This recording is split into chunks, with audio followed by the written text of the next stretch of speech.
എല്ലാവർക്കും സ്കോർ എലിയ മലയാളത്തിന്റെ മറ്റൊരു ഓൺലൈൻ സെഷനിലേക്ക് സ്വാഗതം. ഇന്ന് നമ്മൾ നോക്കാൻ പോകുന്നത് പ്രാചീന ഇന്ത്യ ചരിത്രത്തിലെ ഏറ്റവും ഇമ്പോർട്ടൻ്റ് ആയിട്ടുള്ള ഒരു ടോപ്പിക്കാണ് വേദകാല ചരിത്രം എന്ന് പറയുന്നത്. അപ്പോൾ വേദിക് കൾച്ചർ എന്ന് പറയുന്ന ഭാഗമാണ് ഇന്നത്തെ നമ്മുടെ ക്ലാസ്സിൽ നമ്മൾ ഡിസ്കസ് ചെയ്യാനായിട്ട് പോകുന്നത്. ഇത് ഒറ്റ ക്ലാസ് കൊണ്ട് തീർക്കാൻ പറ്റുന്ന ഒരു ഏരിയ അല്ല, അത്യാവശ്യം കൺസെപ്റ്റ് ആവശ്യമായിട്ടുള്ള ഒരു ഭാഗമാണ്. അതിന്റെ ഒന്നാമത്തെ ഭാഗമാണ് ഇന്നത്തെ ക്ലാസ്സിനകത്ത് നമ്മൾ ഡിസ്കസ് ചെയ്യാനായിട്ട് പോകുന്നത്. ഇതിന് മുന്നേ ഉള്ള ഭാഗങ്ങൾ ഓൾറെഡി നമ്മുടെ യൂട്യൂബ് ചാനലിൽ ലഭ്യമാണ്, നമ്മുടെ ക്ലാസ്സുകളിൽ ലഭ്യമാണ്. നിങ്ങൾക്ക് നോക്കിയാൽ കാണാൻ പറ്റും. ഏറ്റവും ആദ്യത്തെ pre historic India introduction to history എന്ന് പറഞ്ഞിട്ടൊരു ക്ലാസ് നമ്മുടെ യൂട്യൂബ് ചാനലിൽ ലഭ്യമാണ്. അതിനുശേഷം ഇൻഡസ് വാലി സിവിലൈസേഷനെ പറ്റി ഞാൻ ഒരു ക്ലാസ് എടുത്തിട്ടുണ്ട്, അത് നമ്മുടെ ചാനലിൽ ലഭ്യമാണ്. ആ രണ്ട് ക്ലാസ്സുകളുടെ കണ്ടിന്യൂഷൻ ആയിട്ടാണ് വേദകാല ചരിത്രം വരുന്നത്. അപ്പോൾ ആ രണ്ട് ക്ലാസ്സുകൾക്ക് ശേഷം ഇത് കണ്ടാൽ കുറച്ചുകൂടി ഒരു ഐഡിയ നിങ്ങൾക്ക് കിട്ടും. ഇനി അതല്ലാന്നുണ്ടെങ്കിൽ നേരിട്ട് നിങ്ങൾക്ക് ഈ ക്ലാസ്സിലേക്ക് കടക്കാവുന്നതാണ്. സോ ഇതാണ് വേദിക് കൾച്ചർ എന്ന് പറയുന്ന ഭാഗം. ആൻഡ് ഞാൻ ആരംഭത്തിൽ തന്നെ പറഞ്ഞോട്ടെ, നമ്മൾ വേദകാല ചരിത്രം എന്ന് പറയുന്നത് അല്ലെങ്കിൽ ഈ ഒരു ഭാഗം നമ്മൾ പഠിക്കാൻ പോകുന്നത് പ്യുവർലി അക്കാഡമിക് പർപ്പസിലാണ്. എന്ന് പറഞ്ഞാൽ RRBക്കോ SSCക്കോ മറ്റേതെങ്കിലും ഒരു കോമ്പറ്റേറ്റീവ് എക്സാമിന് ചോദിക്കുന്ന ചോദ്യങ്ങളെ അഡ്രസ്സ് ചെയ്യുക എന്നൊരു പർപ്പസോട് കൂടിയാണ് നമ്മൾ എന്ത് ചെയ്യുന്നത്, ഈ പാഠഭാഗം ക്ലാസ്സിൽ പഠിപ്പിച്ചു തരുന്നത്. അല്ലാതെ നമ്മൾ ആരും ഇവിടെ മന്ത്രങ്ങളോ തന്ത്രങ്ങളോ അതിൻ്റെ മറ്റ് പൂജാവിധികളോ കാര്യങ്ങളോ ഒന്നും ഇവിടെ പഠിക്കാനായിട്ടോ അല്ലെങ്കിൽ പഠിപ്പിക്കാനായിട്ടോ ഉദ്ദേശിക്കുന്നില്ല എന്നുള്ള കാര്യം തന്നെ ആമുഖമായിട്ട് പറഞ്ഞുകൊണ്ട്. ഓക്കെ, ഇനി രണ്ടാമത്തെ കാര്യം എന്ന് പറഞ്ഞു കഴിഞ്ഞാൽ ഈ വേദകാലം അല്ലെങ്കിൽ ഏൻഷ്യന്റ് ഇന്ത്യൻ ഹിസ്റ്ററി എന്ന് പറയുന്നത് പൊതുവെ എന്താണ്, പല സോഴ്സുകളിലും പല ചോദ്യങ്ങൾക്ക് പല ഉത്തരങ്ങൾ ഉള്ളതായിട്ട് നമുക്ക് കാണാനായിട്ട് സാധിക്കും. അതുകൊണ്ട് തന്നെ പരമാവധി ഒതന്റിക് ആയിട്ടുള്ള സോഴ്സുകളെ ഫോളോ ചെയ്തുകൊണ്ടാണ് നമ്മൾ ക്ലാസ്സുകൾ തയ്യാറാക്കുന്നത്. അത്തരത്തിലുള്ള ക്ലാസ്സുകളാണ് നിങ്ങൾക്ക് വേണ്ടി നമ്മൾ പ്രൊവൈഡ് ചെയ്യുന്നത്. അതിന്റെ പിന്നിലെ കാരണം എന്താണെന്ന് വെച്ച് കഴിഞ്ഞാൽ, സപ്പോസ് ഒരു ചോദ്യം ചോദിച്ചു, ആ ചോദ്യത്തിന് ഒരു സോഴ്സിൽ ഒരു ഉത്തരമാണ്, വേറൊരു സോഴ്സിൽ വേറൊരു ഉത്തരമാണ്. ഏറ്റവും നല്ലൊരു എക്സാമ്പിൾ ഈ ഭാഗത്ത് നിന്ന് തന്നെ എടുക്കുകയാണെന്നുണ്ടെങ്കിൽ ഋഗ്വേദം എന്ന് പറയുന്ന ഒരു വേദം, നിങ്ങൾ വേദകാലമാണ് പഠിക്കാൻ പോകുന്നത്, അതിനകത്ത് ഋഗ്വേദം എന്ന് പറയുന്ന ഒരു വേദമുണ്ട്. അപ്പോൾ ഋഗ്വേദത്തിന്റെ ഉപവേദം ഏത് എന്ന് ചോദിക്കാം. അല്ലെങ്കിൽ ആയുർവേദം എന്ന് പറയുന്നത് ഏത് വേദത്തിന്റെ ഉപവേദമാണെന്നൊരു ചോദ്യം ചോദിച്ചു വിചാരിക്കുക. നിങ്ങൾ നെറ്റിൽ അടിച്ചു നോക്കിയത് തന്നെ ഇപ്പൊ തന്നെ നിങ്ങൾക്ക് രണ്ട് ഉത്തരം കിട്ടും. ചിലർ പറയും ഋഗ്വേദമാണെന്ന്, ചിലർ പറയും അഥർവവേദമാണെന്ന്. അപ്പൊ ഏത് ഉത്തരം എഴുതണം, അതാണ് ചോദ്യം. അപ്പൊ ഇവിടെ നമ്മൾ എന്ത് ചെയ്യണം, ഒതന്റിക് ആയിട്ടുള്ള ഏതെങ്കിലും ഒരു സോഴ്സിനെ ഫോളോ ചെയ്യാൻ ശ്രമിക്കുക. മിനിസ്ട്രി ഓഫ് കൾച്ചറിന്റെ സൈറ്റിൽ വേദിക് ഹെറിറ്റേജ് പോർട്ടൽ എന്ന് പറഞ്ഞുകൊണ്ട് മിനിസ്ട്രി ഓഫ് കൾച്ചറിന്റെ നേരിട്ട് അവർ മോണിറ്റർ ചെയ്യുന്ന ഒരു സൈറ്റാണ് വേദിക് കൾച്ചർ എന്ന് പറയുന്ന ഒരു സൈറ്റ്. ആ സൈറ്റിൽ ആയുർവേദം എന്ന് പറയുന്നത് ഋഗ്വേദത്തിന്റെ ഉപവേദമായിട്ടാണ് പറയപ്പെടുന്നത്. ആയുർവേദം എന്ന് പറയുന്നത് ഋഗ്വേദത്തിന്റെ ഉപവേദമായിട്ടാണ് പറയപ്പെടുന്നത്. സപ്പോസ് ഇങ്ങനെ ഒരു ചോദ്യം നിങ്ങൾ എഴുതാൻ പോകുന്ന എക്സാമിന് ചോദിച്ചു. എക്സാമിന് എല്ലാവരും കൊണ്ടുപോയിട്ട് അഥർവവേദം കുത്തി, കാരണം ഒട്ടുമിക്ക സോഴ്സുകളിലും അഥർവവേദമാണ് പറയുന്നത്. നമ്മൾ ഏതെങ്കിലും ഒരു ഓൺലൈനിൽ ഏതെങ്കിലും ഒരു സോഴ്സ്, ഏതെങ്കിലും ഒരു കോച്ചിങ് സെന്ററിന്റെ ടെസ്റ്റോ എന്തെങ്കിലും എടുത്തു കഴിഞ്ഞാൽ അവർ അഥർവവേദം എന്നായിരിക്കും കൊടുത്തിട്ടുണ്ടാവുക. നിങ്ങൾ അഥർവവേദം കുത്തി കഴിഞ്ഞാൽ ചിലപ്പോൾ നിങ്ങൾ ഉത്തരം ശരിയായിട്ട് വരാം, ചിലപ്പോൾ നിങ്ങൾ ഉത്തരം തെറ്റായിട്ട് വരാം. നിങ്ങൾ ആയുർവേദം ഋഗ്വേദത്തിന്റെ ഉപവേദമായിട്ട് കുത്തി കഴിഞ്ഞാൽ നിങ്ങൾക്ക് എന്ത് ചെയ്യാം, മിനിസ്ട്രി ഓഫ് കൾച്ചറിന്റെ സൈറ്റിൽ കൊടുത്തിട്ടുണ്ടെന്ന് പറഞ്ഞുകൊണ്ട് നിങ്ങൾക്ക് എന്ത് ചെയ്യാം, ക്ലെയിം ചെയ്യാൻ പറ്റും. ഈ ക്ലെയിമിങ്ങിന് വേണ്ടിയിട്ടാണ് ഒതന്റിക് ആയിട്ടുള്ള സോഴ്സുകൾ ഫോളോ ചെയ്യാനായിട്ട് പറയുന്നത്. ഓക്കെ, അപ്പോൾ നമ്മുടെ ക്ലാസ്സുകൾ നിങ്ങൾക്ക് ആ രീതിയിലായിരിക്കും പ്രൊവൈഡ് ചെയ്യുന്നുണ്ടാവുക. ഇത്രയും കാര്യങ്ങൾ എനിക്ക് ആമുഖമായിട്ട് നിങ്ങളുടെ അടുത്ത് പറയാനുണ്ട്. ഇനി നമ്മുടെ ക്ലാസ്സിന്റെ സ്ട്രക്ചർ ഇതിന് മുന്നേ നമ്മുടെ ക്ലാസ്സുകൾ കണ്ടിട്ടുള്ള കുട്ടികൾക്കറിയാം. ഇന്ന് പഠിക്കാൻ പോകുന്ന പാഠഭാഗം ഏതാണോ ആ പാഠഭാഗത്ത് നിന്ന് ഇതിന് മുന്നേ വിവിധങ്ങളായിട്ടുള്ള എക്സാമിന് ചോദിച്ചിട്ടുള്ള ചോദ്യങ്ങളെ ആദ്യം നമ്മൾ നിങ്ങളൊന്ന് പരിചയപ്പെടുത്തും.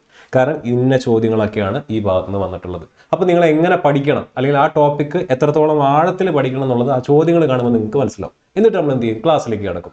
ക്ലാസ് കഴിയുമ്പോൾ ആദ്യം കാണിച്ച അതേ ചോദ്യങ്ങൾ നിങ്ങൾ ഒന്നുകൂടെ കാണിക്കും. നിങ്ങൾക്ക് ആ ചോദ്യങ്ങൾ അറ്റൻഡ് ചെയ്യാൻ പറ്റുന്നുണ്ടോ എന്ന് നിങ്ങൾ ആ സമയത്ത് ഒന്ന് ശ്രദ്ധിക്കുക. ഓക്കെ, നമുക്ക് ആദ്യം ഇന്ന് പഠിക്കാൻ പോകുന്ന പാഠഭാഗവുമായിട്ട് ബന്ധപ്പെട്ട് ഇതിനു മുന്നേ വിവിധ എക്സാംസിന് ചോദിച്ചിട്ടുള്ള ചോദ്യങ്ങളെ ഒന്ന് പരിചയപ്പെടുത്താം. ഒന്നാമത്തെ ചോദ്യം നോക്കാം. From where have the words Satyameva Jayate which are inscribed below the national emblem of India been taken? സത്യമേവ ജയതേ എന്ന് പറഞ്ഞ നാഷണൽ എംബ്ലത്തിനകത്ത് കാണുന്ന കോട്ട് എവിടെ നിന്നാണ് എടുത്തിരിക്കുന്നത്? ഓപ്ഷൻസ് കൊടുത്തിട്ടുണ്ട്. ഇനി രണ്ടാമത്തെ ചോദ്യം നോക്കാം. The Vedic time period in India lasted from, വേദകാലം ഇന്ത്യയിൽ എത്രത്തോളം കാലമാണ്, അല്ലെങ്കിൽ അതിന്റെ കാലഘട്ടം എത്രയാണെന്നാണ് ചോദിച്ചിരിക്കുന്നത്. അടുത്ത ചോദ്യം നോക്കാം. Dhanurveda is the Upaveda of Yajurveda. അതൊരു സ്റ്റേറ്റ്മെന്റ് ആയിട്ട് ഇങ്ങോട്ട് തന്നിട്ടുണ്ട്. ധനുർവേദം എന്ന് പറയുന്നത് യജുർവേദത്തിന്റെ ഉപവേദമാണെന്ന്. പക്ഷെ അവർ ചോദിച്ചിരിക്കുന്നത് എന്താ, ഇറ്റ് ഡീൽസ് വിത്ത്, ധനുർവേദം എന്തുമായിട്ട് ബന്ധപ്പെട്ടിരിക്കുന്നു എന്നാണ് ചോദിച്ചിരിക്കുന്നത്. മെഡിസിൻ ആണോ, ആർക്കിടെക്ചർ ആണോ, ആർട്ട് ആൻഡ് മ്യൂസിക് ആണോ, ആർട്ട് ഓഫ് വാർഫെയർ ആണോ? In which of the following Vedas the knowledge related to music is stored? സംഗീതവുമായി ബന്ധപ്പെട്ട വേദം ഏതെന്നാണ് ചോദിച്ചിരിക്കുന്നത്. അടുത്തത് ഏറ്റവും പഴക്കം ചെന്ന വേദം ഏതെന്നാണ് ചോദിച്ചിരിക്കുന്നത്. അടുത്തത് there are dash mantras, എത്ര മന്ത്രങ്ങളാണ് ഋഗ്വേദത്തിനകത്തുള്ളത്, which include the unproven Valakhilya hymns, Valakhilya hymns അടക്കം ഉൾപ്പെടുന്ന എത്ര മന്ത്രങ്ങൾ ഋഗ്വേദത്തിനകത്തുണ്ട് എന്നാണ് ചോദിച്ചിരിക്കുന്നത്. ഇത് ഗ്രൂപ്പ് ഡിക്ക് ചോദിച്ച ഒരു ചോദ്യമാണ്. അപ്പോൾ ഈ ഇന്ന് നമ്മൾ നോക്കാൻ പോകുന്ന ഭാഗത്ത് നിന്ന് ചോദിച്ചിട്ടുള്ള ചോദ്യങ്ങൾ ഞാൻ ആദ്യം നിങ്ങളെ ഒന്ന് പരിചയപ്പെടുത്തി. ഇനി നമ്മുടെ ഈ മൊത്തം വേദകാല ചരിത്രത്തെ പറ്റിയിട്ട് നമ്മൾ എന്തൊക്കെയാണ് വേദകാല ചരിത്രത്തിൽ കവർ ചെയ്യാൻ പോകുന്നത് നമുക്ക് നോക്കാം. ടേബിൾ ഓഫ് കണ്ടൻസിനകത്ത് നമ്മൾ നോക്കാൻ പോകുന്ന ഭാഗം എന്ന് പറഞ്ഞു കഴിഞ്ഞാൽ ഹൂ വേർ ആര്യൻസ്, ആര്യന്മാർ ആരാണ്, where did they come from, അവരെവിടെ നിന്ന് വന്നവരാണ്, സോഴ്സസ് ഓഫ് വേദിക് കൾച്ചർ, വേദകാല ചരിത്രത്തെ വേദകാല സംസ്കാരത്തെ പറ്റി നമ്മൾ പഠിക്കുന്നത് എവിടെ നിന്നാണ്, വേദിക് സൊസൈറ്റി, വേദകാലത്തെ സമൂഹം എങ്ങനെയാണ് നിലനിന്നിരുന്നത്, അതിൻ്റെ രാഷ്ട്രീയമായ സാമ്പത്തികമായ സാമൂഹികമായിട്ടുള്ള സാഹചര്യങ്ങൾ ചുറ്റുപാടുകൾ എന്തൊക്കെയായിരുന്നു.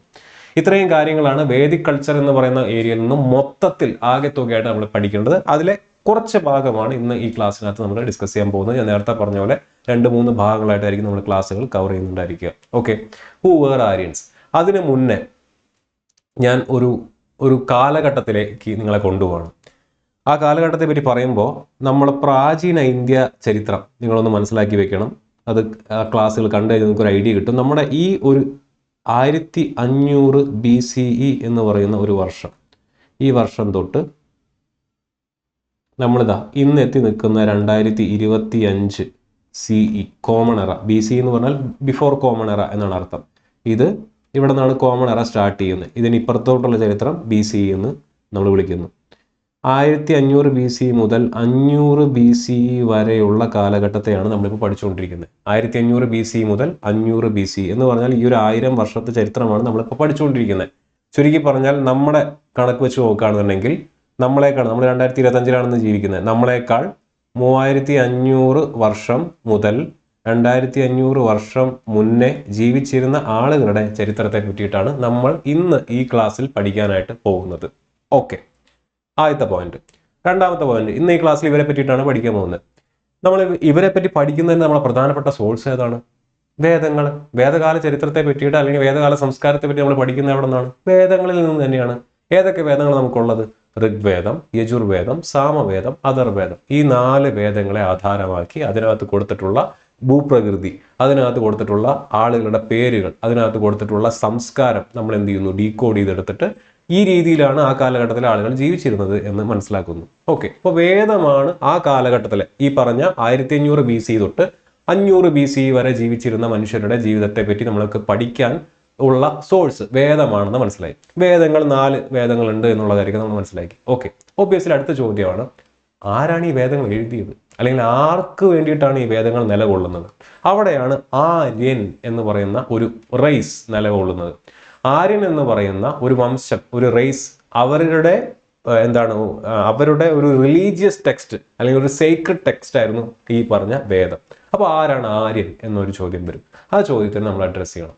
അതിനുശേഷം അവരെവിടെ നിന്ന് വന്നു? അവർ ഇന്ത്യക്കാരായിരുന്നു, അല്ലെങ്കിൽ അവരെവിടെന്നെങ്കിലും കുടിയേറി വന്നവരാണെന്നുണ്ടെങ്കിൽ എവിടെ നിന്ന് വന്നവരാണ്, അവരെവിടെയാണ് താമസിച്ചിരുന്നത്, അവരെന്തിനാണ് ഈ വേദങ്ങൾ എഴുതിയത്? ഈ കാര്യങ്ങളൊക്കെ അഡ്രസ്സ് ചെയ്താലാണ് ആ കാലഘട്ടത്തിൽ അവരുടെ ജീവിത രീതിയെ പറ്റി നമുക്ക് മനസ്സിലാക്കിയെടുക്കാൻ പറ്റുള്ളൂ. അപ്പോൾ ഇത് രണ്ടും നമുക്ക് ഇന്ന് നോക്കാം.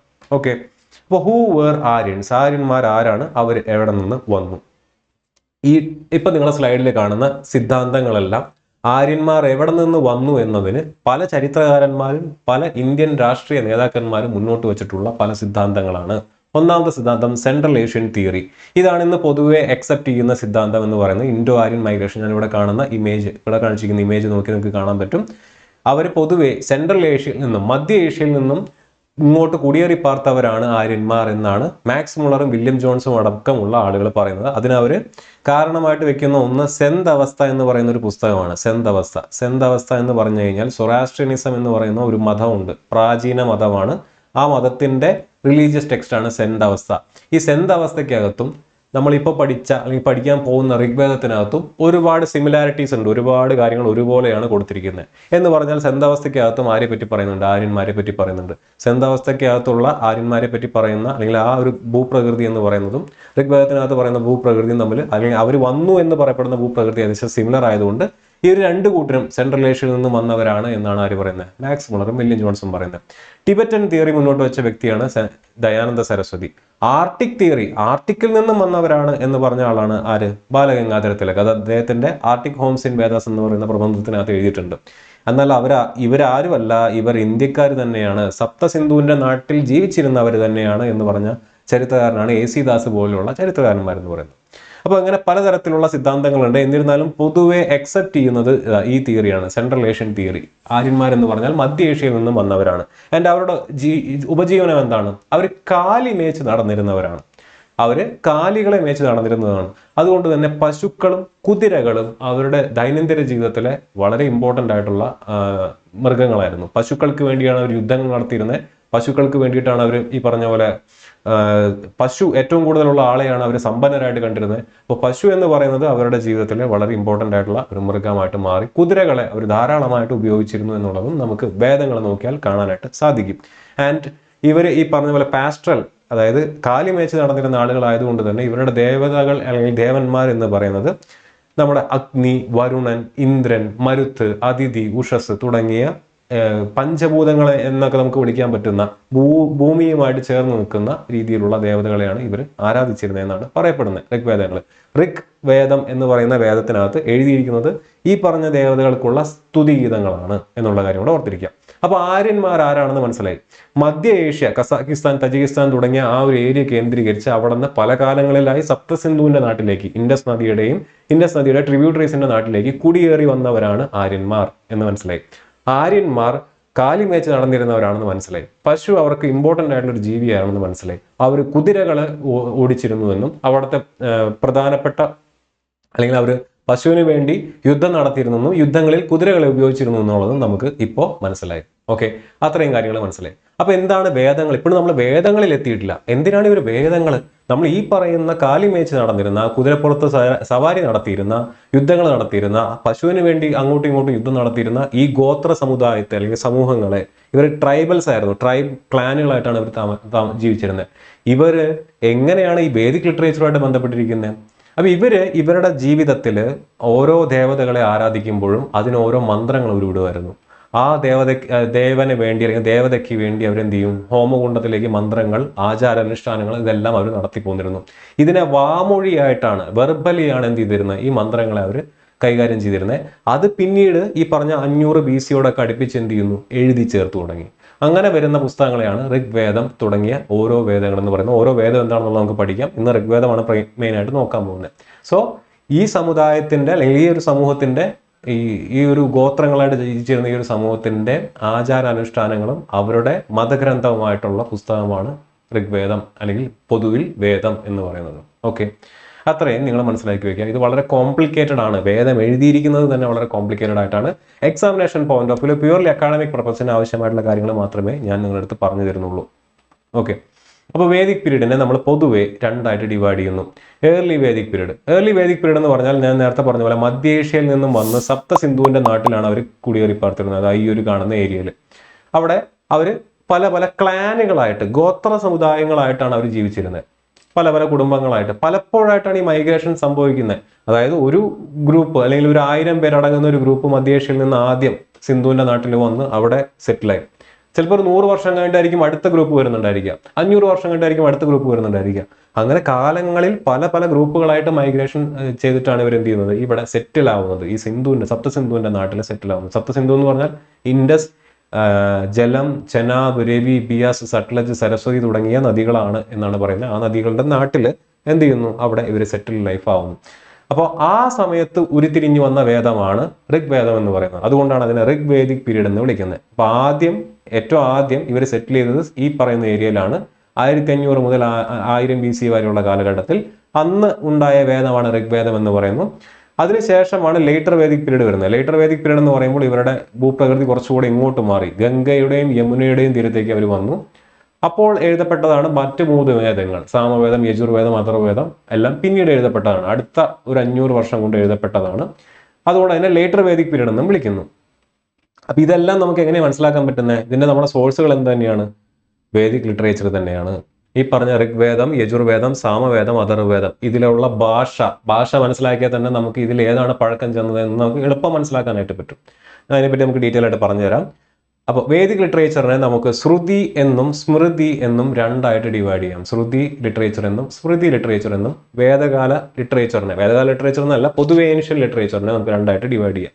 ഇതിനെപ്പറ്റി NCERT എന്താ പറഞ്ഞിരിക്കുന്നത് നോക്കാം.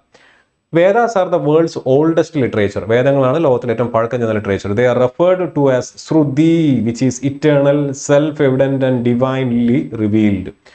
അപ്പോൾ വേദകാല ലിറ്ററേച്ചർ എന്ന് പറയുന്നത് എന്താണ്? ശ്രുതിയാണ്, ശ്രുതി ലിറ്ററേച്ചർ ആണ്. ഹിയറിംഗ്, കേൾക്കുന്നതാണ് എന്നാണ് അതിന് അർത്ഥം വരുന്നത്. അത് ഇറ്റേണൽ ആണ്, സെൽഫ് എവിഡന്റ് ആണ്, ഡിവൈൻലി റിവീൽഡ് ആണ്. The sages had seen and perceived the Vedic mantras while in the stage of meditation and contemplation. അപ്പോൾ ഈ മുനിമാർക്ക് എന്ത് ചെയ്യുന്നു? അവർ മെഡിറ്റേറ്റ് ചെയ്യുന്ന സമയത്താണ് ഈ വേദങ്ങൾ റിവീൽ ചെയ്യപ്പെട്ടത്. On the other hand we have several human creations in literature which are known as smriti അഥവാ റീകളക്ഷൻ, ഓർത്തെടുത്തത്.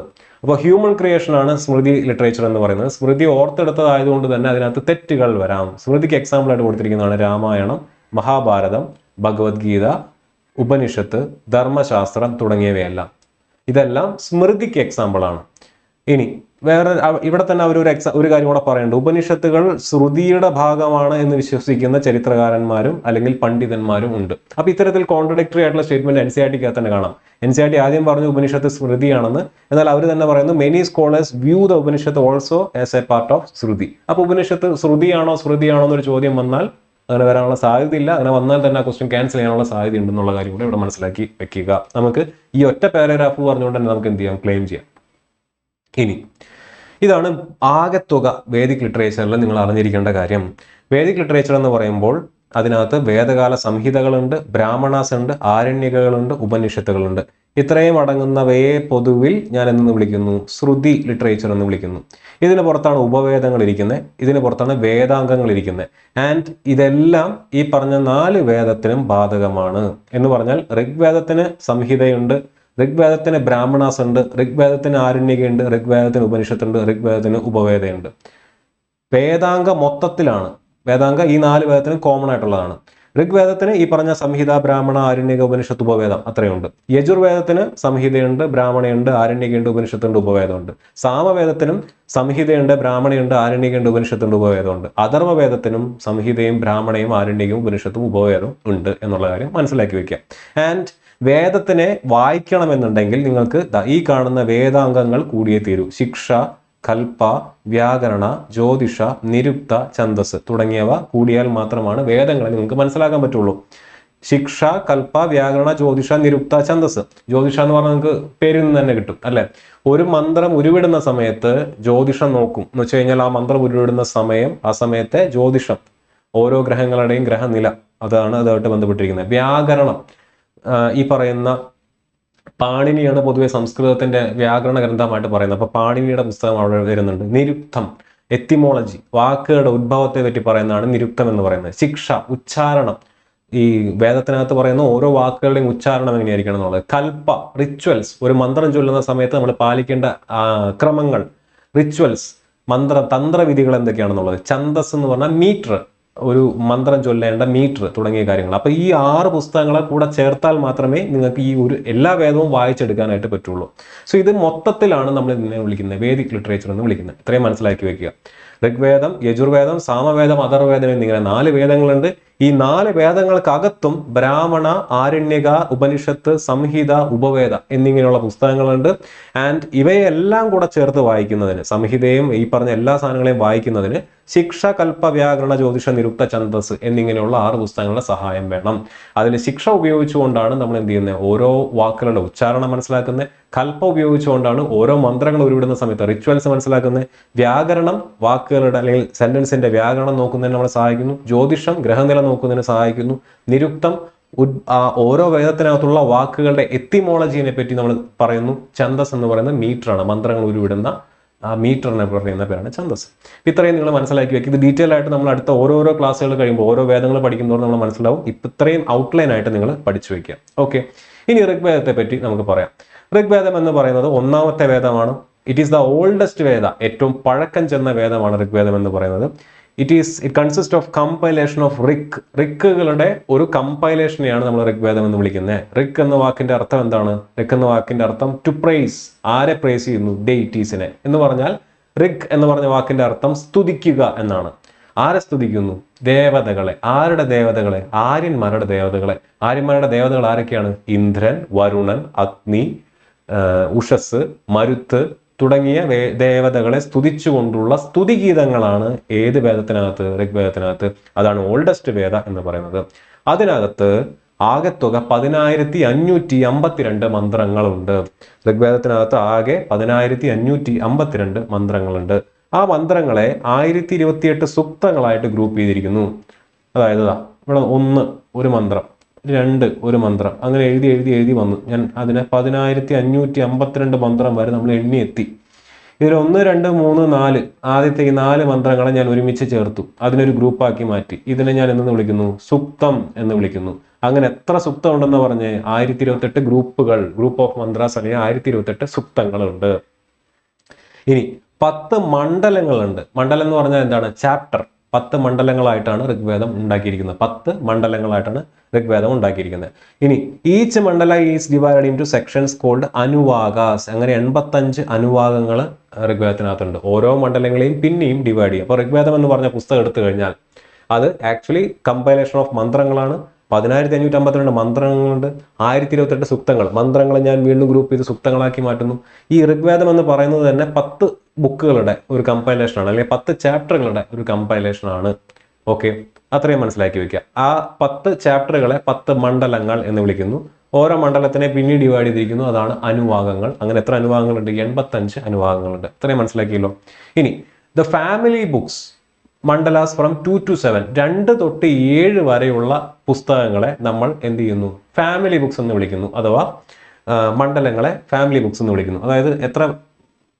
ഇവിടെ എഴുതി വെക്കുക ഞാൻ. 10552 മന്ത്രം, അത്രയും മന്ത്രം. 1028 സുക്തം. സുക്തം എന്ന് പറഞ്ഞാൽ ഗ്രൂപ്പ് ഓഫ് മന്ത്രയാണെന്ന് മനസ്സിലായി. 85 അനുവാഗം. അനുവാഗ എന്ന് പറഞ്ഞു കഴിഞ്ഞാൽ എന്താണ്? മണ്ഡലങ്ങൾക്ക് അകത്തുള്ള സബ്സെക്ഷൻ. 10 മണ്ഡലമുണ്ട്. 10 മണ്ഡലം. മണ്ഡലം എന്ന് പറഞ്ഞാൽ എന്താണ്? ചാപ്റ്റർ. അപ്പോൾ 1ാമത്തെ മണ്ഡലം, 2, അങ്ങനെ 10 മണ്ഡലങ്ങൾ. ഇതിൽ ഇവർ പറയുന്നത് എന്താണ്? 2 തൊട്ട് 7 വരെയുള്ളവയാണ് ഓൾഡസ്റ്റ് പാർട്ട് ഓഫ് ഋഗ്വേദ എന്ന്. 2ാമത്തെ മണ്ഡലം, 3ാമത്തെ മണ്ഡലം, 4, 5, 6, 7 ഇത്രയും മണ്ഡലങ്ങൾ ഓൾഡസ്റ്റ് ആണ്. അപ്പോൾ 1, 8, 9, 10 ഈ 4 മണ്ഡലങ്ങൾ എന്താണ്? പുതിയതായിട്ട് ആഡ് ചെയ്യപ്പെട്ടതാണ് എന്നാണ് പറയുന്നത്. അതെങ്ങനെ മനസ്സിലാക്കാൻ പറ്റുന്നത്? ഈ 2 മണ്ഡലങ്ങൾ 2 തൊട്ട് 7 വരെയുള്ളത് പഴയതാണെന്നും 1, 8, 9, 10 പുതിയതാണെന്നും നമുക്ക് എങ്ങനെ മനസ്സിലാക്കാൻ പറ്റുന്നത്? ആ വേദത്തിന്റെ അകത്തിരിക്കുന്ന സംസ്കൃതത്തിന്റെ പഴക്കം ചെന്ന അല്ലെങ്കിൽ അതിന്റെ എന്താ പറയുക ലിപി നോക്കിയാൽ നിങ്ങൾക്ക് മനസ്സിലാക്കാൻ പറ്റും. ഏറ്റവും നല്ല എക്സാമ്പിൾ ഞാൻ മലയാളം ലിപി ഉപയോഗിച്ചുകൊണ്ട് തന്നെ പറയാം. അപ്പോൾ ഇത് നോക്ക്, ഞാൻ ഇവിടെ ഒരു വാക്ക് എഴുതാം. നിങ്ങൾ എത്ര പേർക്ക് ഇത് വായിക്കാൻ പറ്റും? ഇത് ഏതാണ് ഭാഷ, അല്ലെങ്കിൽ ഇത് ഏതാണ് അക്ഷരം? ഇപ്പൊ ഞാൻ എഴുതിയിരിക്കുന്നത് തുള്ളി എന്നാണ്. ഈ തു എന്ന് പറയുന്നത് പഴയ ലിപിയാണ്. ഇത് നമ്മൾ ഇന്ന് എഴുതുന്നത് എങ്ങനെയാണ്? തുള്ളി എന്നാണ്, അല്ലെ? അപ്പൊ ഈ ഒരു അക്ഷരം കാണുമ്പോൾ അറിയാം ഇത് ഒരു 30ഓ 50ഓ വർഷം മുന്നേ ഉള്ള മലയാളമാണെന്ന്, അല്ലെ? ഇത് ഇപ്പോഴുള്ള മലയാളമാണെന്ന്. അതേപോലെ ഈ 2 തൊട്ട് 7 വരെയുള്ള മണ്ഡലങ്ങൾ ഓൾഡസ്റ്റ് പാർട്ടാണെന്ന് മനസ്സിലാക്കാൻ നമുക്ക് പറ്റില്ലേ? 2 തൊട്ട് 7 വരെയുള്ള ആ പുസ്തകത്തിനകത്ത് ഉൾപ്പെടുത്തിയിരിക്കുന്ന സംസ്കൃതത്തിന്റെ ലിപി നോക്കുക.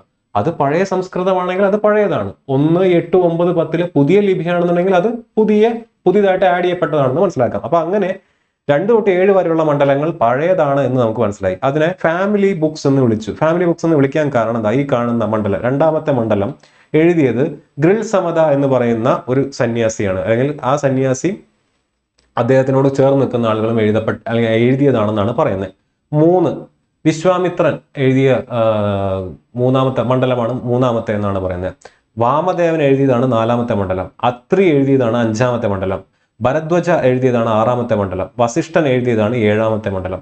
അപ്പൊ ഇത്തരത്തിൽ ഓരോ ഫാമിലിയും ആ ഫാമിലിയിലെ പ്രധാനപ്പെട്ട സന്യാസി അല്ലെങ്കിൽ മുനി രചിച്ച, എഴുതി എന്ന് പറയാൻ പറ്റില്ല, രചിച്ച, അയാൾ ഉണ്ടാക്കിയെടുത്ത, അല്ലെങ്കിൽ അയാൾക്ക് റിവീൽ ചെയ്യപ്പെട്ട മന്ത്രങ്ങളാണ് ഈ 2 തൊട്ട് 7 വരെയുള്ള മണ്ഡലങ്ങളിനകത്തുള്ളത്. അതുകൊണ്ട് അതിനെ നിന്ന് വിളിക്കുന്നത് ഫാമിലി ബുക്സ് എന്ന് വിളിക്കുന്നു. The family books are associated with various clans and chieftains containing hymns by members of the same clan in each book. ഞാൻ നേരത്തെ കാണിച്ചു തന്നു. But other clans also represented in the Rigveda. The family books are associated with specific regions and mention prominent Bharata and Puru kings. ഞാൻ നേരത്തെ പറഞ്ഞ ഗോത്ര സമുദായത്തിൽ ഏറ്റവും പ്രോമിനന്റ് ആയിട്ടുള്ള 2 ഗോത്രങ്ങളാണ് ഭരത ഗോത്രവും ഒരു കിങ്. ഈ ഭരതഗോത്രം അല്ലെങ്കിൽ അതിനകത്ത് നിന്നാണ് ഭാരതവർഷം എന്ന് പറയുന്ന വാക്കൊക്കെ പിന്നീട് ഉരുത്തിരിഞ്ഞു വരുന്നത്. ഋഗ്വേദത്തിനകത്ത് ഒരു യുദ്ധത്തെ പറ്റി പറയുന്നുണ്ട്. The battle of 10 kings was first alluded to in the 7th mandala of Rigveda. 7ാമത്തെ മണ്ഡലം എന്ന് പറഞ്ഞാൽ ഓൾഡ് മണ്ഡലമാണ്. പഴയ മണ്ഡലത്തിനകത്ത് ദശരാജ യുദ്ധം അല്ലെങ്കിൽ ദശരജ്ഞ എന്നെല്ലാം പറയുന്ന 10 രാജാക്കന്മാരുടെ യുദ്ധത്തെ പറ്റി പറയുന്നുണ്ട്. അതിലെ വിജയി എന്ന് പറയുന്നത് നേരത്തെ പറഞ്ഞ ഭരതഗോത്രത്തിലെ രാജാവായിട്ടുള്ള കിങ് സൂദാസ് ആണ് വിജയിച്ചിരിക്കുന്നത്. അദ്ദേഹം ഒരു കോൺഫെഡറേഷൻ ഓഫ് ട്രൈബ്സിനെ, ബാക്കി 10ഓളം വരുന്ന ഒരു ട്രൈബിന്റെ കോൺഫെഡറേഷനെ, കൂട്ടായ്മയാണ് തോൽപ്പിച്ചത്. These battle led to the polity of Kuru kingdom. ഇതാണ് പിന്നീട് കുരു കിങ്ഡം എന്ന് പറയുന്ന രാജവംശത്തിലേക്കുള്ള ഫോർമേഷനെ സഹായിച്ചത്. കുരു വംശത്തിനകത്താണ് നമുക്കറിയാം മഹാഭാരത യുദ്ധം എല്ലാം പിന്നീട് ഉണ്ടാവുന്നത്. ഓക്കെ, അപ്പോൾ ഈ മണ്ഡലങ്ങൾ ഞാൻ ഓൾറെഡി നേരത്തെ കാണിച്ചതാണ്. ഇനി some of the important suktas in Rigveda. ഋഗ്വേദത്തിനകത്ത് ഏറ്റവും ഇമ്പോർട്ടൻ്റ് ആയിട്ടുള്ള കുറച്ച് സുക്തങ്ങൾ ഞാൻ നിങ്ങളെ പരിചയപ്പെടുത്താം. പുരുഷ സുക്തം നിങ്ങൾ കേട്ട് കാണിരിക്കും. ഋഗ്വേദത്തിന്റെ 10ാമത്തെ മണ്ഡലത്തിലാണ് അടങ്ങിയിരിക്കുന്നത്. പുരുഷ സൂക്തം ഋഗ്വേദത്തിലെ 10ാമത്തെ മണ്ഡലത്തിനകത്താണ് അടങ്ങിയിരിക്കുന്നത്. 10ാമത്തെ മണ്ഡലത്തിന്റെ പ്രത്യേകത എന്താണ്? അത് പുതിയ മണ്ഡലമാണ്. പുരുഷ സൂക്തം എങ്ങനെയാണ് ഇമ്പോർട്ടൻ്റ് ആയിട്ട് മാറുന്നത്? പുരുഷ സൂക്തക്കകത്താണ് ജാതി വ്യവസ്ഥയെ പറ്റി പറയുന്നത്. പുരുഷൻ എന്ന് പറയുന്ന വ്യക്തി അല്ലെങ്കിൽ ആ ഒരു എൻറ്റിറ്റിയുടെ തലയിൽ നിന്ന് ബ്രാഹ്മണൻ, കയ്യിൽ നിന്നും ക്ഷത്രിയൻ, അരയിൽ നിന്നും വൈശ്യൻ, കാലിൽ നിന്ന് ശൂദ്രൻ എന്ന് പറയുന്ന നമ്മുടെ ഇന്ത്യൻ സൊസൈറ്റിയിൽ ജാതി വ്യവസ്ഥ ഊട്ടി ഉറപ്പിച്ച ആ സൂക്തം അടങ്ങിയിരിക്കുന്ന അല്ലെങ്കിൽ അതിന്റെ പേരാണ് പുരുഷ സൂക്തം. അത് ഏത് മണ്ഡലത്തിലാണ്? 10ാമത്തെ മണ്ഡലത്തിലാണ്. 10ാമത്തെ മണ്ഡലം പിന്നീട് കൂട്ടിച്ചേർത്തതാണ് എന്നുള്ള കാര്യം കൂടെ ഓർത്തിരിക്കുക. ഹിരണ്യഗർഭ സൂക്തവും ഇവിടെ കാണുന്ന ഈ നസദിയ സൂക്തവും, ഹിരണ്യഗർഭ സൂക്തവും നസദിയ സൂക്തവും, ഈ 2 സൂക്തങ്ങളും ഒറിജിൻ ഓഫ് യൂണിവേഴ്സിനെ പറ്റി പറയുന്നു. ഒറിജിൻ ഓഫ് യൂണിവേഴ്സിനെ പറ്റി പറയുന്നു. ഏറ്റവും ഫേമസ് ആയിട്ടുള്ള ഒരു മന്ത്രമാണ് ഗായത്രി മന്ത്രം. ഗായത്രി മന്ത്രം പഴയതാണ്, 3ാമത്തെ മണ്ഡലത്തിനകത്താണ് അടങ്ങിയിരിക്കുന്നത്. ഓം ബുർ ഭുവസ്വഹ തത്വസവിദൂർ വരേണ്യം എന്ന് തുടങ്ങുന്ന ഗായത്രി മന്ത്രം നിങ്ങൾ എല്ലാവരും കേട്ട് കാണും. അത് 3ാമത്തെ മണ്ഡലത്തിനകത്താണ്. ഏത് വേദം എന്ന് ചോദിക്കും, ഋഗ്വേദത്തിനകത്ത്.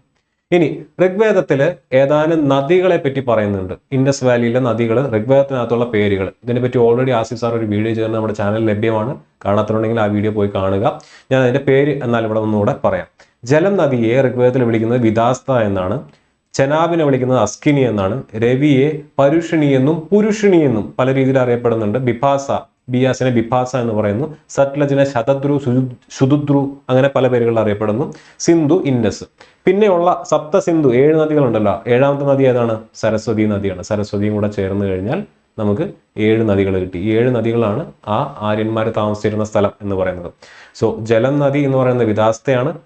ചെനാബ് അറിയപ്പെടുന്ന അസ്കിനി എന്നാണ്. രവി പരുഷിണി അല്ലെങ്കിൽ പുരുഷിണി. ബിയാസിനെ ബിഭാസ. സത്ലജിനെ ശതദ്രു അല്ലെങ്കിൽ സുദുദ്രി, പല രീതിയിൽ ഈ 2 പേരുകളാണ് അറിയപ്പെടുന്നത്. സിന്ധു എന്ന് പറഞ്ഞാൽ ഇൻഡസ്, പിന്നെ സരസ്വതി നദി. ഇത്രയാണ് അവിടെ കൊടുത്തിരിക്കുന്നത്. സോ ഋഗ്വേദത്തിന്റെ ഈ ഒരു ഔട്ട്ലൈൻ നിങ്ങൾക്ക് കിട്ടി. ഇനി ഈ കാണുന്ന കാര്യം നിങ്ങൾ നേരത്തെ കണ്ടതാണ്. സംഹിത, ബ്രാഹ്മണ, ആരണ്യക, ഉപനിഷത്ത്, ഉപവേദം, ഇതെല്ലാം ഋഗ്വേദത്തിനുണ്ട് എന്ന് ഞാൻ ഓൾറെഡി പറഞ്ഞു. അങ്ങനെ നോക്കിക്കഴിഞ്ഞാൽ ഋഗ്വേദത്തിന്റെ സംഹിതകളാണ് ഈ കാണുന്നത്. ശകല സംഹിത, ബക്സല സംഹിത. ഋഗ്വേദത്തിന്റെ ബ്രാഹ്മണാസാണ് ഈ കാണുന്നത്. ഐത്രയ, കൗശിതാഗി. ആരണ്യകയാണ് ഈ കാണുന്നത്. ഉപനിഷത്തുകളാണ് ഈ കാണുന്നത്. ഋഗ്വേദത്തിൽ ആകെത്തുക 10 ഉപനിഷത്തുകൾ ഉണ്ട് എന്നുള്ള കാര്യം കൂടെ ഓർത്തിരിക്കുക. ഋഗ്വേദത്തിന് മാത്രം 10 ഉപനിഷത്തുകളുണ്ട്. ടോട്ടൽ എത്രയാ? 108 ഉപനിഷത്തുകളാണ് ടോട്ടൽ ആയിട്ടുള്ളത്. ടോട്ടൽ ഉപനിഷത്തുകളുടെ എണ്ണം 108 ആണ്. അതിലെ 10 ഉപനിഷത്തുകൾ എവിടത്തെയാണ്? ഋഗ്വേദത്തിലെയാണെന്നുള്ള കാര്യം കൂടെ ഓർത്തിരിക്കുക. അപ്പൊ എന്താണ് ഈ സംഹിത, എന്താണ് ബ്രാഹ്മണ, എന്താണ് ആരണ്യക, എന്താണ് ഉപനിഷത്ത്? ഡൗട്ട് വരും. ഋഗ്വേദം എന്ന് പറഞ്ഞ ഒരു വേദം. ഋഗ്വേദത്തിനകത്ത് 10 മണ്ഡലങ്ങളുണ്ട്. 10 മണ്ഡലങ്ങളിൽ ഫാമിലി ബുക്സ് എന്ന് പറയുന്ന മണ്ഡലങ്ങൾ ഏതാനും ഗോത്ര തലവന്മാർ എഴുതിയിട്ടുള്ളതാണ് അല്ലെങ്കിൽ ചിട്ടപ്പെടുത്തിയിട്ടുള്ളതാണ്. നമ്മൾ കണ്ടു ഏതൊക്കെ മണ്ഡലങ്ങളാണ് പഴയത്, ഏതൊക്കെയാണ് പുതിയതെന്നൊക്കെ കണ്ടു. ഋഗ്വേദം എന്ന് പറയുന്ന വേദം എഴുതപ്പെടുന്ന കാലഘട്ടം നിങ്ങൾ മനസ്സിലായിട്ടുണ്ടാവും. സപ്തസിന്ധുവിന്റെ നാടാണ്. അത്രയും നിങ്ങൾക്കറിയാം. സപ്തസിന്ധു എന്ന് പറഞ്ഞാൽ 7 നദികൾ ഒഴുകുന്നു. അത്രയും വാസ്റ്റ് ടെറിട്ടറിയാണ് അല്ലെ. കേരളത്തിൽ കാസർഗോഡ് നമ്മൾ ഒരു സെന്റൻസ് പറയാൻ കൊടുത്തു. ആ സെന്റൻസ് തന്നെ തിരുവനന്തപുരത്ത് പറയാൻ കൊടുത്തു. 2 പേരും ആ സെന്റൻസ് പറയുന്നത് ഒരേ രീതിയിലായിരിക്കുമോ? ഇല്ല അല്ലെ. ഇപ്പോൾ ഏറ്റവും ഉദാഹരണത്തിന് കോഴിക്കോട്, തൃശ്ശൂർ തൊട്ടടുത്ത് കിടക്കുന്ന, അല്ലെങ്കിൽ ഈ കാസർഗോഡും തിരുവനന്തപുരത്തേക്കൊന്നും വേണ്ട, കോഴിക്കോടും തൃശ്ശൂരും സ്ലാങ്ങും തമ്മിലുള്ള വ്യത്യാസം എന്ന് വെച്ചാൽ മതി. അവൻ അവളുടെ കൂടെ പോയി, അവൻ അവളുടെ കൂടെ പോയി, അല്ലെങ്കിൽ നീ എന്ത് പരിപാടിയാണ് കാണിക്കുന്നത്, നീ എന്ത് പരിപാടിയാണ് കാണിക്കുന്നത്. സിമ്പിൾ ആയിട്ടുള്ള മലയാളത്തിലുള്ള സെന്റൻസ് ആണ്. നീ എന്ത് പരിപാടിയാണ് കാണിക്കുന്നത്. ഈ കോഴിക്കോട് പറഞ്ഞാൽ ഈ എന്ത് പരിപാടി കാണിക്കുന്നതെന്ന് ചോദിക്കും അല്ലെ. തൃശ്ശൂർ പറഞ്ഞാൽ നീ എന്തുട്ട് തേങ്ങ കാണിക്കുന്നതെന്ന് ചോദിക്കും. ഒരേ കാര്യം തന്നെ തൊട്ടടുത്ത് കിടക്കുന്ന 2 ജില്ലക്കാർ 2 രീതിയിലാണ് പറയുന്നത്. ഈ സംഹിത എന്ന് പറയുന്നത് അത് തന്നെയാണ്. സംഹിത ബേസിക്കലി എന്താണ്? ഋഗ്വേദം തന്നെയാണ്. റീജിയണൽ ഡിഫറൻസുകളുള്ള കമ്പൈലേഷൻസ്, റീജിയണൽ ഡിഫറൻസ് മൂലം വന്നിട്ടുള്ള ഏതാനും ഏറ്റക്കുറച്ചുകൾ അടങ്ങുന്ന പുസ്തകങ്ങളാണ് സംഹിത എന്ന് വിളിക്കുന്നത്. അപ്പൊ ഋഗ്വേദത്തിന് പല റീജിയണിൽ എഴുതപ്പെട്ട സംഹിതകളാണ് ഈ കാണുന്നത്.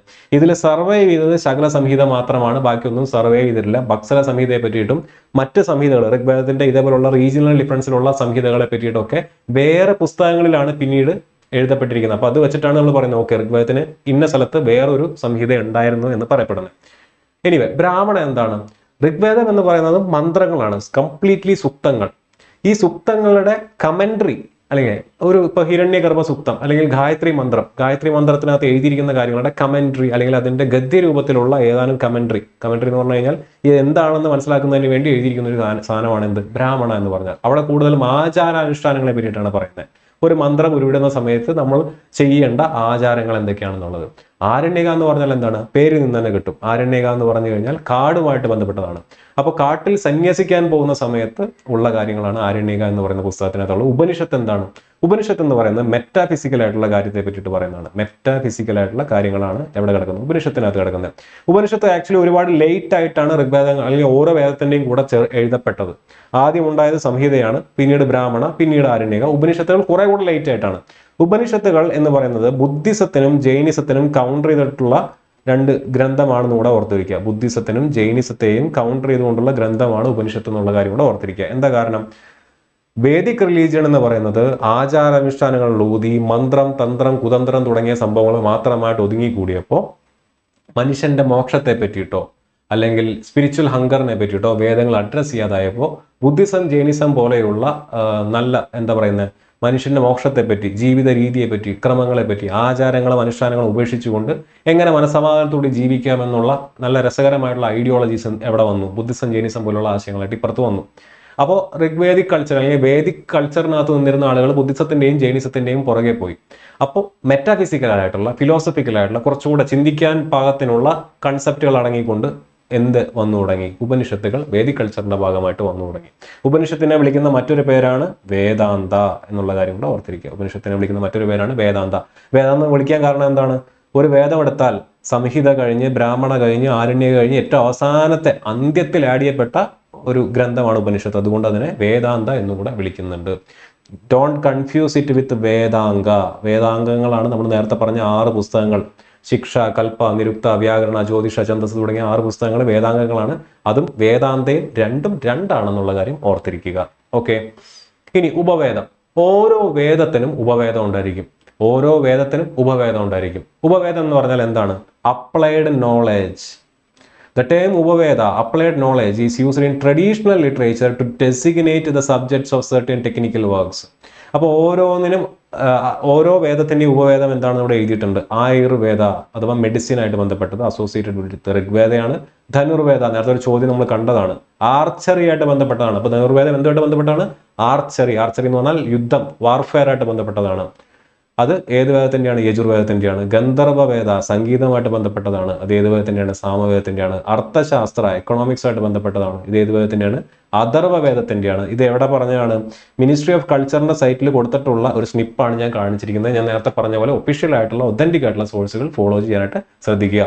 ഓൾട്ടർനേറ്റ് സോഴ്സുകളിലും വേറെ വേദങ്ങൾ ഉപവേദമായിട്ടൊക്കെ നിങ്ങൾ കാണും. ഓക്കെ, അപ്പൊ ഇതാണ് ഓരോ വേദത്തിന്റെയും ഉപവേദം. ഋഗ്വേദത്തിന്റെ ആയുർവേദം, ധനുർവേദം യജുർവേദത്തിന്റെ. ധനുർവേദം എന്ന് പറഞ്ഞാൽ ആർച്ചറി എന്ന് പറഞ്ഞാൽ വില്ല് കുലയ്ക്കുന്നത്, അമ്പും വില്ലും അതുമാണ് ബന്ധപ്പെട്ടത്. വായിക്കാൻ പറ്റും, നെറ്റിൽ അവൈലബിൾ ആണ്, നോക്കി കഴിഞ്ഞാൽ നിങ്ങൾക്ക് മനസ്സിലാക്കാൻ പറ്റും. ഓരോ മൃഗങ്ങളെ വേട്ടയാടുന്ന സമയത്ത് നിങ്ങൾ ഉണ്ടാക്കേണ്ട ബോ, വില്ല് ഏത് മെറ്റീരിയൽ ഉണ്ടായിരിക്കണം, സ്ട്രിങ് ഏത് മെറ്റീരിയൽ ഉണ്ടായിരിക്കണം, യൂസ് ചെയ്യുന്ന ആരോ ഹെഡ് എങ്ങനെയായിരിക്കണം, ആനയെ കൊല്ലാനായിട്ട് ഏത് ആരോ ഹെഡ്, പുലിയെ കൊല്ലാനായിട്ട് ഏത് ആരോ ഹെഡ്, മനുഷ്യനെ കൊല്ലാനായിട്ട് ഏത് ആരോ ഹെഡ്, വില്ല് കുലയ്ക്കുന്ന സമയത്ത് നിങ്ങളുടെ കൈയുടെ position, shoulder position, hip position, ഇതെല്ലാം അടങ്ങുന്ന ഡീറ്റെയിൽ ഡിസ്ക്രിപ്ഷൻ അടങ്ങുന്ന ഒരു പുസ്തകമാണ് ധനുർവേദം എന്ന് പറയുന്നത്. നെറ്റ് ലെവലിലാണ് നോക്കി നിങ്ങൾക്ക് കിട്ടും. സോ ഇത്രയുമാണ് ഋഗ്വേദത്തിനകത്ത് നിങ്ങൾ ബേസിക് ആയിട്ട് അറിഞ്ഞിരിക്കേണ്ടത്. നമ്മൾ ഇന്ന് പറഞ്ഞ ആദ്യം കാണിച്ച ചോദ്യങ്ങൾ അഡ്രസ് ചെയ്യാനായിട്ട് നിങ്ങൾക്ക് ഇത്രയും ഭാഗത്തെ നോളജ് മതിയായിരിക്കും. ഇനി നോക്കാം. From where have the words Satyameva Jayate which are inscribed below the national emblem of India had been taken. ഉപനിഷത്തിൽ നിന്നാണ് എടുത്തിരിക്കുന്നത്. ഏത് ഉപനിഷത്താണ്? മുണ്ടക ഉപനിഷത്ത്. ഇത് നമ്മൾ പഠിക്കും. ഓരോ വേദങ്ങളിലും ഉപനിഷത്ത് എന്താണെന്നുള്ള ഡീറ്റെയിൽ ആയിട്ട് പഠിക്കും. അപ്പോൾ ഇതിന്റെ ഉത്തരം എന്ന് പറയുന്നത് എന്താണ്? മുണ്ടക ഉപനിഷത്താണ്. വേദിക് ടൈം പീരീഡ് എത്രയാണ് അറിയാലോ, 1500 മുതൽ 500 BC വരെ. ഇനി Dhanurveda is the Upaveda of Yajurveda. It deals with art of warfare. ഇനി in which of the following Vedas the knowledge related to music is stored. Music എവിടെയാണ്? സാമവേദം. ഇനി ഓൾഡസ്റ്റ് വേദ നമ്മൾ കണ്ടതാണ്, ഏത് വേദമാണ്? ഋഗ്വേദം. ഋഗ്വേദത്തിനകത്ത് എത്ര മന്ത്രങ്ങളുണ്ട്? 1028 മന്ത്രങ്ങളാണ് ഉള്ളത്.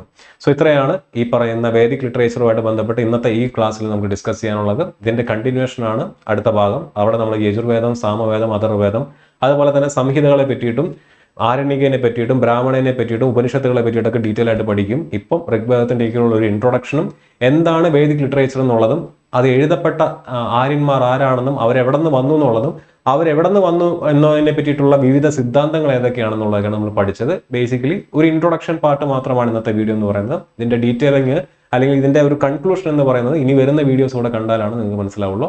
മറ്റൊരു വീഡിയോയിൽ നമുക്ക് വീണ്ടും കാണാം.